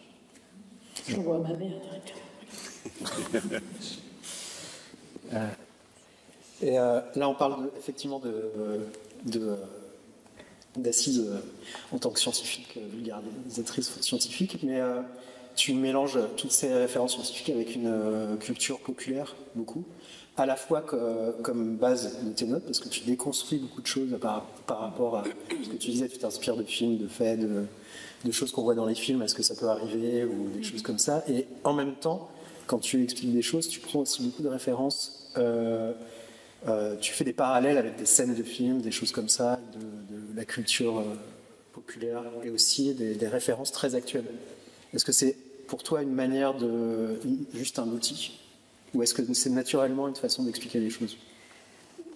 En fait, c'est un peu ce qu'on a en commun. En fait, c'est comme un socle commun. Moi, souvent, le lecteur, je ne sais pas, par exemple, quel est son niveau en sciences, mais on a, dans la pop culture, on a un peu ça en commun. Si je vous parle de sabre laser, je pense que direct, vous voyez tous Star Wars. Donc, autant partir de cette base commune plutôt que partir d'un labo au fin fond de Sarclay qui fait des trucs ne connaît pas du tout, parce que c'est l'image qu'on a du laser. Et c'est une manière aussi, c'est un truc un peu stratégique, parce qu'en fait, les blogs, moi je voyais dans les sondages que les gens se connectaient vraiment à 8h du matin en arrivant au boulot. Ensuite, ils bossaient, hein, il n'y avait plus rien. Il y avait ensuite un pic après manger, au café, et après un autre petit pic à 18h. Et je me disais, mais en fait, il faut intéresser quelqu'un, par exemple, intéresser quelqu'un aux ondes gravitationnelles dès 8h du matin dans le métro. Il n'a peut-être pas ou envie, s'il voit aujourd'hui CRISPR-Cas9, qu'est-ce que c'est que ce truc. Donc partir d'un truc qu'on a en commun, c'est déjà mettre tout le monde au même niveau, on part tous des mêmes connaissances à peu près. Et puis n'empêche, je pense que notre cerveau, entre ne pas savoir et avoir une idée fausse, il va choisir l'image fausse. Quand je vais dans un labo, justement, on m'a proposé d'aller dans un labo qui fusionnait des lasers. Donc moi, quand j'y suis allée, c'est drôle, je voyais un truc, mais vraiment à la Spider-Man, méchant Spider-Man, quoi, le truc énorme avec des lasers en forme de fusil qui se concentraient comme ça, et les mecs allaient se mettre au milieu. Et je me disais, mais ça ne va pas être ça, ça ne va pas être ça. Mais mon cerveau, plutôt que de dire je suis ouvert à l'infinité des possibilités, il va s'accrocher à l'image qu'il a. Et je pense qu'on est tous souvent comme ça. Si je vous dis faites un massage cardiaque à quelqu'un, vous voyez un truc que vous avez vu dans les films, sauf si vous avez une formation. Donc on s'accroche tous. Plutôt que de dire je ne sais pas comment faire un massage cardiaque, vous allez faire là, vous allez appuyer. Et je pense que vraiment, c'est vraiment le premier truc qui nous vient en tête, ces images culturelles. Donc autant en partir de là, puisque je ne sais où, de partir à peu près de nos souvenirs du collège-lycée. Mais c'est pas, même là, je ne sais pas si tout le monde a les mêmes rêves. Et est-ce que ça veut dire que Tu mourras bête doit être lu par des gens qui ont le même âge que toi, à peu près? Parce que les références, elles passent, elles s'oublient, elles changent. Ça doit être, même pour faire des blagues et des références de ce type-là, il reste à la... Bon, monsieur, c'est tout mon problème. C'est du travail. Non, mais c'est vrai, le tome 1, il y a plein de références de gens qui sont morts. J'ai l'impression que quand je dessine une personne célèbre, elle meurt dans l'année suivante. Michael Jackson est mort, les Goldman sont morts, Johnny Hallyday est mort, enfin en plus c'est vraiment des vieux. Mais c'est vrai que ça commence à avoir 15 ans, quoi. Donc j'essaye de mettre moins de personnalité pour que ce soit moins marqué. Sauf que les hommes politiques, je pense qu'on a des rêves. C'est trop tentant, les hommes politiques. Mais ouais, j'essaye d'éviter de mettre des trucs trop datés. Mais après, même la recherche scientifique est datée finalement. La connaissance qu'on a, finalement, n'est pas la même en 2000 qu'en 2025. Quoi. Donc, ouais, je pense que les gens vivent ça avec moi. Mais ce qui est drôle, c'est que le tome 1, on s'était dit avec l'éditrice comment on devait donner une tranche d'âge. On avait dit, bon, c'est quand même ado-adulte, quoi. On s'était dit à partir de 15 ans à adulte. Et en fait, en dédicace, j'ai des enfants de plus en plus jeunes, des fois 8-9 ans. Je dis, oh, tu ne peux pas comprendre Drucker, tu ne sais pas qui c'est. Donc, ils ne comprennent pas tout. Et en fait, je pense que c'est resté dans les familles et ils le lisent. Et je ne sais pas s'ils ont le droit de tout lire, ça dépend des familles. Il y en a, ils font ça passe, il y en a, ils disent je lis avec l'enfant, il y en a qui disent je n'explique pas, je saute. Donc vous ne contrôlez pas trop qui lit. Mais aujourd'hui, je n'essaie pas de faire jeune. Enfin, je retrouve l'impression d'être comme Juppé qui fait TikTok. C'est quoi? La pêche? J'ai la pêche. J'ai la méga pêche. C'est ça. Voilà. Mais vous avez à peu près le même âge, hein, je crois. On avait mis de côté quelques images aussi de la fabrication de la série, parce que c'est une déclinaison de tout cet univers-là, dans lequel tu as une part importante, mais pour laquelle tu délègues aussi pas mal. On aurait pu imaginer qu'avec une formation au Gobelin, c'est quelque chose qui t'intéresse de, par exemple, réaliser la série, et non, c'est dès le départ, tu l'as confié à d'autres personnes? C'est justement parce que je sais ce que c'est qu'être un réalisateur que je n'ai pas voulu l'être. Non, et ça va dénoncer. Je pense aussi qu'il y a des auteurs qui sont accrédités réalisateurs, mais en vérité, ils ont un très bon co-réalisateur qui font tout ce qu'ils ne savent pas, veulent pas, ou n'ont pas le temps de faire. Non, mais c'est vrai, je vis avec un réalisateur, donc je sais que c'est à temps plein, c'est vraiment un travail à temps plein, donc c'est souvent, j'aurais pu être accréditée, je sais pas, assistante, non, même pas, mais vraiment pour, j'avais pas le temps, moi je voulais continuer à faire de la BD, et j'ai laissé le titre de réalisateur vraiment à ceux qui le faisaient 24 heures sur 24. Donc, non, parce que justement, je sais que c'est un boulot à temps plein où il faut rentrer dans chaque étape de fabrication. L'avantage, c'est que je sais très bien jusqu'où je peux faire des remarques et à partir de quand c'est trop tard, puisque je sais comment ça se fabrique. Et ah ouais, par contre, j'assiste aux enregistrements de voix parce que c'est vraiment drôle. Avec François Morel et Jérôme Powell. Mais sinon, je valide le storyboard animatique, mais je sais qu'au bout d'un moment, comme je sais comment ça se fabrique, on ne revient pas sur des trucs qui ont été validés. Et à ce propos, est-ce que la question s'est posée que ce soit ta voix plutôt que celle de François Morel à un moment ou... Un photocomédien, c'est vraiment un métier. En plus, lui, il n'a pas les images. Lui, on lui dit là, t'es le professeur moustache, t'es en bactéries et t'es en train de te noyer dans un flot de morve. On a dû lui dire ça. Et donc, il fait OK, et il fait Et c'est pour ça que des fois, vous avez des comédiens ou des acteurs de prise de vue réelle qui ne sont pas des très bons doubleurs en dessin animé, parce que s'ils n'ont pas l'image, ils ne savent pas trop. Nous, on a vraiment fait avant le storyboard la voix pour que le storyboarder ait un jeu. Et la vache, c'est pas évident. Hein. Et à la fin, il connaissait mieux le prof moustache que moi. Hein. Il proposait des trucs. Mais c'est vraiment un métier à part entière. Hein. En plus, on lui a fait manger des chips, par exemple, en mangeant des chips, en faisant avec un crayon dans la bouche parce qu'il faut faire une pipe, fumer la pipe. Fumer la pipe comme ça. Vite, continuons. Et il y a France. Non, je ne sais pas jouer. Hein. Enfin, si, ça colle pas à... Moi, j'entends ma voix en BD, mais moi, j'entends maintenant la sienne.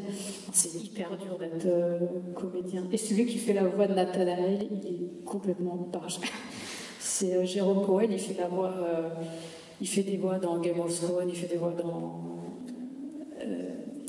dans des trucs hyper sérieux. Et après, l'après-midi, il vient et... plus je lui fais dire d'horreur, plus il a super envie. Mais c'est une énergie, mais c'est incroyable. Non, je n'y ai même pas pensé. Après, on n'a plus rien. Je t'en prie. Non, je voulais revenir sur la série d'une façon globale. Est-ce que c'est une série qui peut jamais s'arrêter du coup Si, quand même, parce que je crois que j'ai... alors là, c'est deux choréales de la saison 3 et 4. Je parlais aussi la BD. La BD. Oui. La BD, je la fais un peu comme une petite gymnastique que je retrouve régulièrement. Et pour faire... Voilà, la BD. En fait, là, ce que je fais, c'est que des fois, je fais un peu des notes. Le blog est mort. Vive le blog. Maintenant, on n'est plus sur Instagram, mais Instagram, c'est très carré comme format et c'est un peu frustrant parce que avant, vous pouvez, sur le blog, vous faites ce que vous voulez, vous faites des trucs énormes, super. Donc là, c'est un peu plus contraignant, c'est plus petit. Mais j'essaie en fait quand même d'en faire régulièrement, quand je vois un article marrant qui me fait marrer ou des choses comme ça. Mais c'est vrai que j'en fais moins. Ça fait quand même. Donc non, non, je ne l'abandonne pas, mais c'est peut-être moins soutenu. C'est un peu comme mon petit yoga en BD. Et à côté, j'essaie de faire des gros albums avec d'autres sujets où je me prends plus la tête. Et tu fais aussi beaucoup de choses, plus de la BD. On parle sur une partie qu'on appelle Mignardise, c'est les à côté.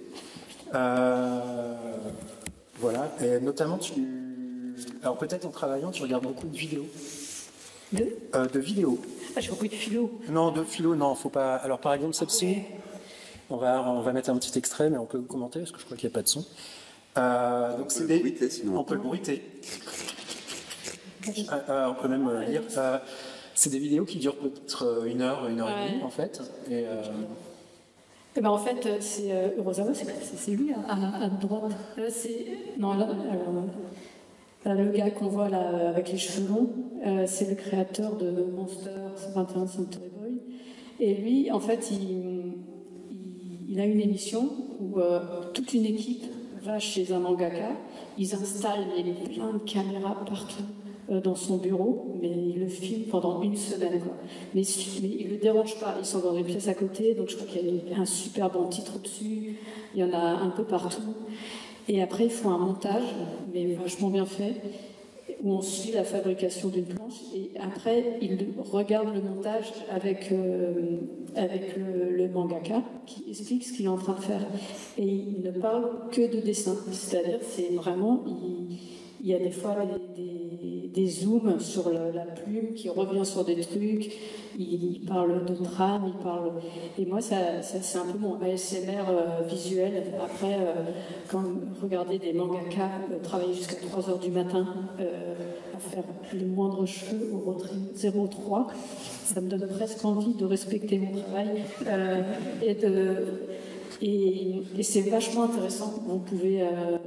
voir ça sur YouTube. Et ça fait pas vous l'avez regardé, non? Évidemment. Et c'est, quand vous êtes dessinateur, c'est hyper intéressant de regarder comment les autres travaillent, et surtout, ils le font hyper sérieusement. C'est-à-dire que des fois, nous, autour de BD, quand on est filmé, on va nous rajouter de la musique avec des petits... des petits boing boing, et là eux c'est hyper sérieux, ils font des références à d'autres auteurs, ils font des zooms sur les plumes et sur l'expression, ils parlent d'émotion, comment on fait passer une émotion, etc. Et on les voit souffrir parce qu'ils rentrent, des fois on les voit dans leur bureau, comment ils travaillent à 3h du matin parce qu'ils ont des délais un peu plus barges, les Japonais doivent rentrer toutes les semaines. Certains, ils ont plusieurs assistants et... Non, j'allais dire que en fait, pour toi, c'est aussi de rentrer dans le détail de la fabrication de quelque chose, et un peu comme quand tu expliques les théories scientifiques, là, tu vas aussi gratter à l'intérieur des... je veux savoir comment ils font. Non, mais c'est comme les dessinateurs, on veut savoir comment font les autres, s'ils en bavent autant que vous. On veut savoir si eux aussi ils mettent du Tipex partout, s'ils y arrivent du premier. Ça te rassure un peu de voir cette souffrance. Non, parce qu'ils sont super forts. Mais il y en a certains, ils sont comme ça en disant j'y arrive pas. Ça fait 12 fois qu'ils gomment. Non, ce qui me fait marrer, c'est qu'ils font un premier dessin, c'est nickel, ils gomment, ils refont la même chose, ils gomment, ils refont la même chose. Il y a juste un truc qui a changé, 0 nanomètre, ils font là c'est bien. Alors que moi je suis un gros bourrin que. Bon, ça passe. Non, mais c'est regarder comment ils travaillent, est-ce que c'est bazar chez eux, non, c'est la curiosité de savoir comment les autres se débrouillent, si ça sort d'un coup, si c'est douloureux, etc. Et tu as un autre ASMR visuel, je crois, qu'on va passer, si j'y arrive. Voilà. Donc ça, c'est aussi des vidéos qu'on peut trouver sur Internet, qui durent à peu près 36 heures à chaque fois. Et voilà, c'est la fabrication de pâtisseries coréennes à grande échelle, avec tous ces œufs, qu'on va voir être cassés Un par un. Je peux en regarder les œufs. Et hop, et ben. Et là, Ouais. Et il va en faire 124. Et du coup, J'ai rien à pourquoi Je sais pas. Je peux regarder ça des heures. Et le pétrissage. Hop. Et encore un. ah ouais, on va tous les avoir. Mais je sais pas. Et j'adore aussi la sidérurgie en usine. Alors maintenant, il va mettre du non, et puis il va mélanger. Est-ce que tu penses que ça veut dire quelque chose Non, mais de mon toi moment préféré, c'est quand ils prennent la pâte comme un. Qui fait. J'ai peut-être coupé. Il n'y a peut-être pas tout. Hein. Donc, on peut avancer pour ton plaisir, mais... Mais j'ai aussi des. Je vous ai pas. Quand la pâte, il la laisse fermenter. Je sais pas. En plus. Voilà. Et ça, tu regardes en travaillant ou tu regardes le soir pour te détendre? Le soir, pour oublier. T'es concentré dessus, c'est En pas... plus, j'aime pas la pâtisserie, j'aime pas en manger, mais j'aime bien regarder le faire. Mais c'était ça où vous montrez mes vidéos de dermatologue. C'est peut-être Et dommage. je me suis dit que. Bah justement. Ouais, je sais pas. Ah oui. Et donc... Là, c'est les loisirs, quoi. voilà, on est vraiment dans les loisirs, donc Ouais. tu fais énormément de choses. On peut dire que tu es quelqu'un de hyperactif, peut-être. Notamment, tu tires sur des murs, non? J'aime bien tenter des trucs. Non, alors à force de rencontrer des gens qui. Des fois, j'ai des chercheurs qui me proposent d'aller dans des labos, mais j'ai aussi des flics qui me disent est-ce que tu veux tirer à l'arme à feu? Et je peux pas dire non. Alors après, toute la nuit, je me dis ouais, est-ce qu'il est vraiment flic? Est-ce qu'il va m'assassiner? On va retrouver mon cadavre, c'est peut-être un psychopathe. Et en fait, si c'est une expérience un peu particulière, une partie de moi fait ah non, je suis trop curieuse, quoi. Donc c'était un vrai flic et il m'a fait tirer avec un fusil d'assaut à droite, à gauche. Et il était mort de rire. Il avait de me faire essayer le fusil à pompe à droite, parce que en fait, je suis beaucoup trop petite pour ce genre d'arme.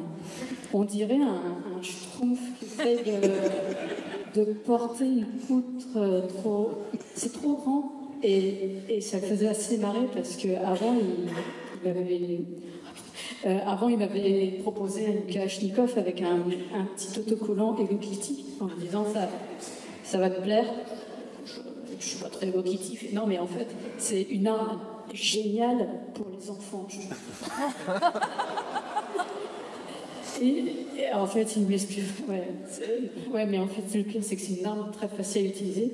Et en fait, la crosse est très courte, et c'est pour ça que les guerriers, les petits-enfants guerriers l'utilisent, et les Russes, parce que leur manteau est très épais. Donc, comme ça, la crosse, c'est tellement pratique, tu vas être bien avec. Ok. Parce que t'es une naine, quoi. Et après, il m'a sorti ce truc, et là, il fait. Et le truc, c'est monstrueux. Et je savais, là, à ce moment, je le prends. Il y a des vidéos, je crois que je prends 5 heures avant de tirer, parce que je sais que ce truc va. C'est comme si quelqu'un allait me donner un coup de poing dans l'épaule.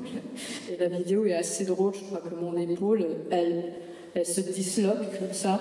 Après, je fais un recul comme ça. Et au ralenti, je fais.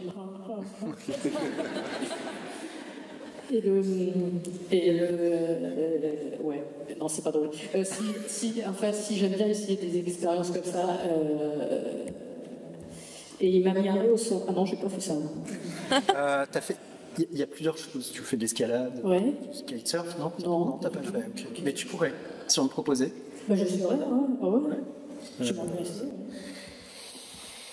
Non. Non plus. Trop froid. Ah oui, ouais. Oui, j'ai eu la chance de faire un vol 0G. Donc vous êtes dans un avion en chute libre. Alors, non, c'est un avion. Non, c'est très utilisé par les chercheurs pour. Si vous voulez faire des expériences sans gravité, vous avez 2 techniques. Soit il existe des tours à chute libre, mais c'est dans des tout petits échantillons. Il faut tomber des capsules. Il y a des temps que pendant la chute libre, c'est en apesanteur, parce qu'on peut pas. Il n'existe pas de chambre où on annule la gravité, soit vous allez dans un avion qui va faire des paraboles. Donc l'avion, il monte à 45 degrés, comme ça. Donc quand vous êtes primo-volant, c'est-à-dire un débutant qui risque de gerber partout, vous êtes prié de rester sur le dos parce que vous subissez 3G. Et là, ce qui est très bizarre, c'est qu'il coupe les moteurs. Donc l'avion est complètement silencieux. Et il commence à chuter à 45 degrés. Et il fait une chute libre pendant 30 secondes. Et là, vous êtes en apesanteur. Alors, moi, je suivais on ne le voit pas, mais il y avait un chercheur qui faisait un truc en mécanique des fluides très complexe pour étudier voilà, des cellules. C'est un vol sérieux, normalement. Et j'ai pu faire ça, ce qui est vraiment super. Mais si vous avez peur en avion, ne le faites pas, hein, parce que c'est quand même impressionnant. Vous regardez par le hublot, le truc, l'avion, il est comme ça. Et après, on vous dit, tu veux aller dans la cabine de pilotage? Oui. Ben oui. Oh, c'est très marrant. Enfin, les pilotes ont les fesses à l'air, pas les fesses à l'air. Non, c'est hyper drôle. Ils sont assis, mais ils sont très concentrés. Ils sont 3, donc vous restez derrière. Et en fait, il faut monter l'avion à 45 degrés. On fait ça 33 fois pendant 3 heures. Donc il faut monter l'avion. Donc ça, ils sont très concentrés. Ils éteignent tous les moteurs. Donc l'avion, il pipe de partout. Il a plein d'alarmes qui s'enclenchent parce qu'il ne comprend pas. Il fait hey, je sens plus l'essence dans mon réservoir. Il doit être vide, puisque l'essence vole dans ce réservoir. Donc, bip, bip, bip, bip, bip. Il y a un mec qui note, il fait ça, c'est normal, ça c'est normal, c'est normal. Et là, il y a les pilotes qui restent hyper concentrés comme ça, mais leurs fesses décollent, mais ils sont tenus par leur... Donc ils ont tous les deux sont sur lévitation. Vous êtes comme ça aussi. Alors regardez le cul des pilotes. Enfin. Et après, vous regardez par le hublot et vous voyez juste le sol, enfin on est au-dessus du sol, on est au-dessus de la mer, donc vous voyez le ciel et là vous voyez foncer dans la mer parce que c'est drôle, c'est drôle. Moi mon cerveau il se dit oh c'est un poster, non c'est pas un poster. Et après, mais j'ai pris un médicament pour pas être chargé partout. Donc. Et je sais plus ce qu'il y a comme voilà le crochet. Ah ouais, voilà. Tu belle mail hein, de tout ce que tu fais. Ouais, je suis du crochet. Mais toute cette expérience et le crochet notamment, il y a de la curiosité, comme tu disais, quand on te propose des choses. Est-ce que il y a aussi un petit côté de défi que tu te lances à toi-même pour trouver quelque chose ou que tu peux aller dans le crochet? Oui, ouais, je pense que je me suis posé la question. En plus, je me retrouve souvent dans des milieux virils 4000 quand même. Donc je me suis posé la question, pourquoi toi qui est une nana d'un mètre 48, tu te retrouves toujours entourée d'hommes qui font des trucs un peu bourrins, quoi. Tirer l'arme à feu, partir dans l'espace. Et je pense que ouais, j'aimerais bien pouvoir faire ce que ou un truc, je pars du principe que ça m'énerve de ne pas pouvoir faire pareil. J'ai un petit côté, un petit bail au continent en disant tu n'es pas capable de dire à ça, je suis putain, tu vas voir si je suis pas. J'ai conscience que ça va être ridicule, que je suis trop petite et tout, mais là-bas je vais le faire hyper sérieusement. Je ne sais pas pourquoi, mais c'est aussi une lutte parce que je sais que en même temps je suis hyper flippée, donc j'essaye de faire des trucs en me disant à force de le faire peut-être que je deviendrai courageuse. Non. Je suis toujours aussi flippée, mais ouais non, quand c'est des trucs un peu physiques, je suis un peu ouais, je suis un peu partante si c'est encadré. Là c'était très encadré, on n'est pas parti safari, enfin c'était dans un truc cadré avec des protections sur la tête. C'est comme le vol 0G, c'est des Top Gun, enfin c'est vraiment les pilotes les plus... on m'a dit, l'attaché de presse, il m'avait montré le pilote du vol 0G, il me dit, tu vois, lui, il ressemblait vraiment à un gardien de camping, hein, franchement, avec l'air. Tu vois Top Gun? Je fais ouais. Et ben c'est le prof de Top Gun, ce gars. Bon, bah, il va rien arriver. Et la réunion d'avant, en plus, ce pilote-là, pardon, je ne pas dit. Mais il avait eu un vol avant et après il fait un bilan et il fait bon, je ne sais pas si vous vous êtes rendu compte, mais on a eu une avarie sur un des réacteurs. Donc bon, j'ai fait en sorte que ça ne se sente pas trop. Il n'était pas stressé. Hein. Oh, c'est pas grave, sinon on aurait atterri en mer. C'est l'heure du digestif. En fait, on va juste évoquer ce que tu es en train de faire en ce moment, le futur, ton avenir. Et donc, tu as déjà un petit peu montré quelques images d'un projet en cours ou... Enfin, non, mais j'aimerais bien revenir à le making-of de la conduite de Thomas Pesquet, mais en fait, de revenir sur les...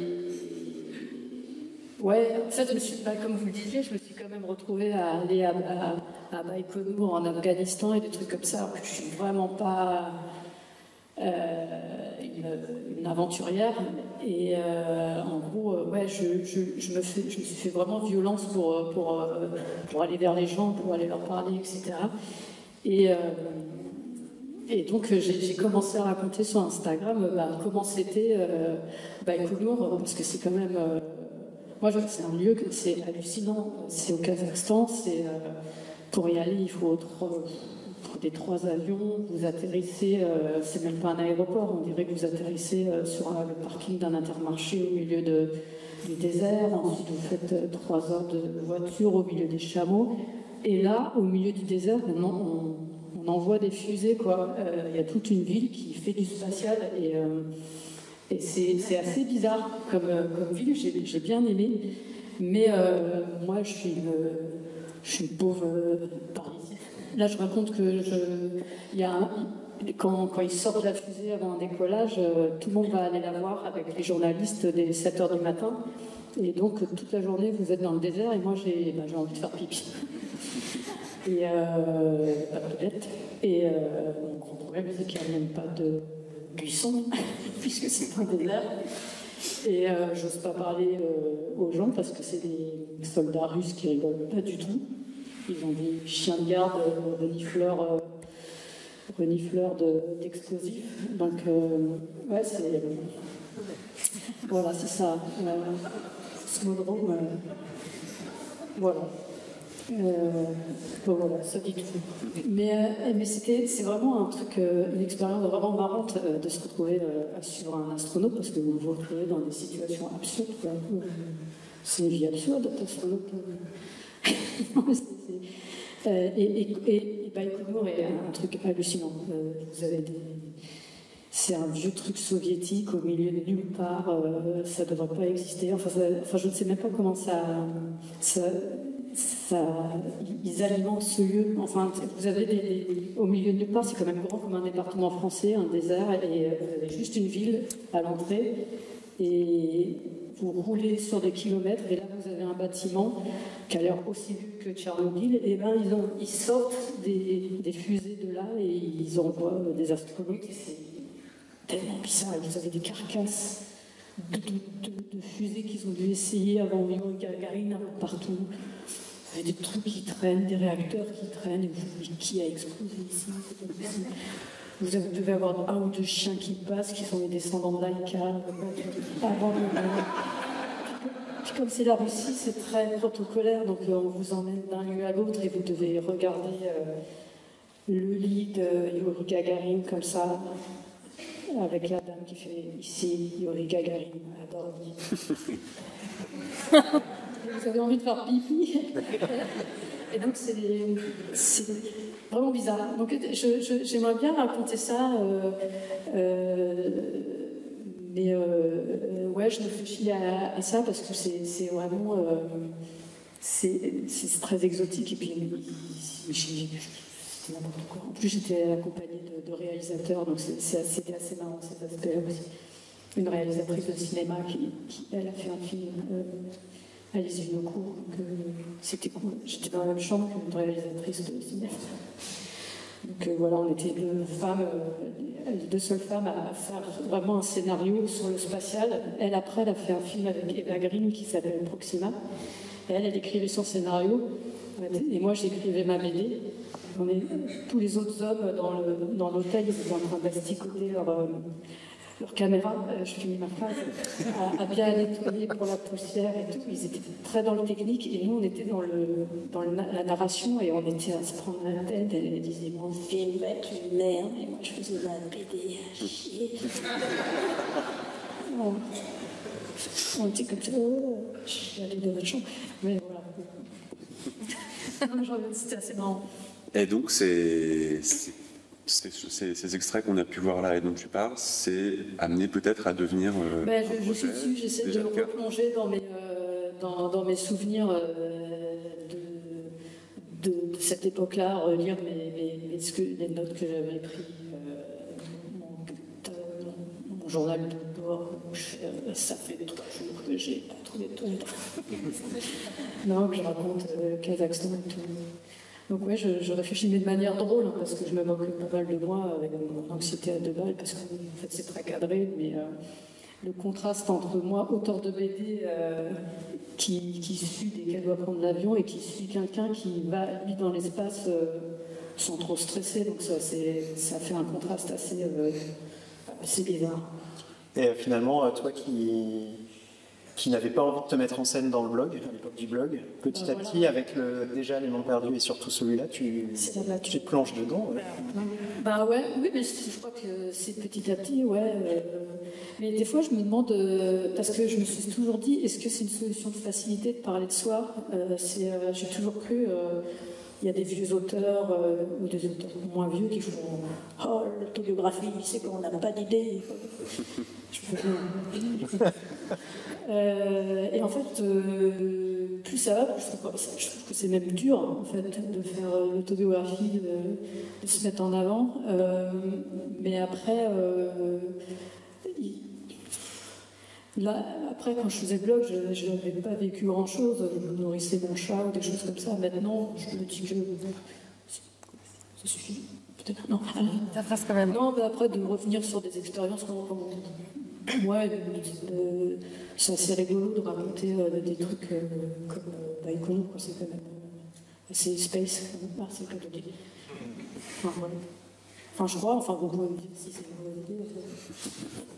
Je vais pleurer, c'est pas grave. Eh ben, merci beaucoup. Alors, on pourrait continuer cette conversation hyper longtemps parce qu'on en a droit. Faut s'en aller. On est en train de conclure. On est en train de conclure. Merci. Voilà, donc l'univers a décidé que c'était fini. Et donc voilà, c'est parfait timing. Du coup, voilà, pour tous ceux qui ont souhaité participer au tirage au sort pour la dédicace, Laurent va procéder au tirage au sort. Ce qui fait que tu vas pouvoir faire une petite pause. Et puis voilà, merci à tous d'être venus en tout cas.